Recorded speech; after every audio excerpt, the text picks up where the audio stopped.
ওম কিরিং কিরিং বামে কালুকালিয়ার ক্রিং ডানে তোরবো ক্রিং চুট্টান টানে চল আসমান চল জমিন চল পাহাড় চল পর্বত চল চল বাড়ি চল তাবিজ কুবিজ মালামাল জায়গায় চল চল বাড়ি চল চল দোহাই ধর্মের দোহাই দোহাই ধর্মের দোহাই দোহাই ধর্মের দোহাই দোহাই ধর্মের দোহাই।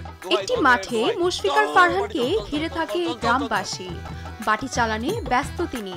তুলা রাশির এই তান্ত্রিক মাঠঘাট পেরিয়ে খুঁজে দেয় কাঙ্ক্ষিত জিনিস, এমনকি হারিয়ে যাওয়া মনের মানুষকেও। দোহাই ধর্মের দোহাই চল বাড়ি চল। ওম ক্রিং ক্রিং ডানে কালুকালিয়া ক্রিং বামে ক্রিং বলতেই তার তন্ত্রমন্ত্রের বাটি দৌড়াতে শুরু করে। সঙ্গে দৌড়াতে থাকে ফারহানও। পেছন পেছন ছুটে গ্রামবাসী। সম্প্রতি লাইজর টিজারে দেখা গেছে এমনই একটি দৃশ্য। ওয়ালটন আবারও মিলিয়নিয়ার অফারে ওয়ালটন ফ্রিজ কিনে আপনিও হয়ে যেতে পারেন মিলিয়নিয়ার। আলোচনার বিষয় হচ্ছে গল্পের বিস্তার যাই হোক না কেন, ইতিমধ্যেই টিজারটি দেখে নাট্যপ্রেমীদের চোখ উঠেছে কপালে।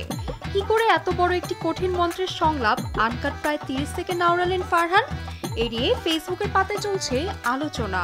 অনেকেই বলছেন এটা একমাত্র ফারহানের পক্ষেই সম্ভব। প্রতিনিয়ত তিনি নিজেকে ভাঙছেন এবং গড়ছেন নতুন রূপে, তাই দর্শকের প্রত্যাশাও থাকে তার কাছে আকাশচুম্বী। এর ধারাবাহিকতায় তিনি আবারও নিজেকে প্রমাণ করলেন অন্য উচ্চতায়। এই টিজারটি তার বড় প্রমাণ, তাই নাটকটি দেখার আগ্রহ রয়েছে নাট্যপ্রেমীদের।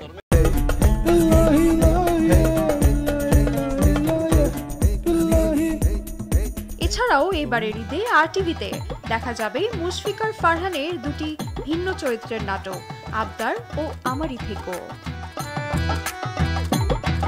মেহেরা রহমান, সিমরান, RTV।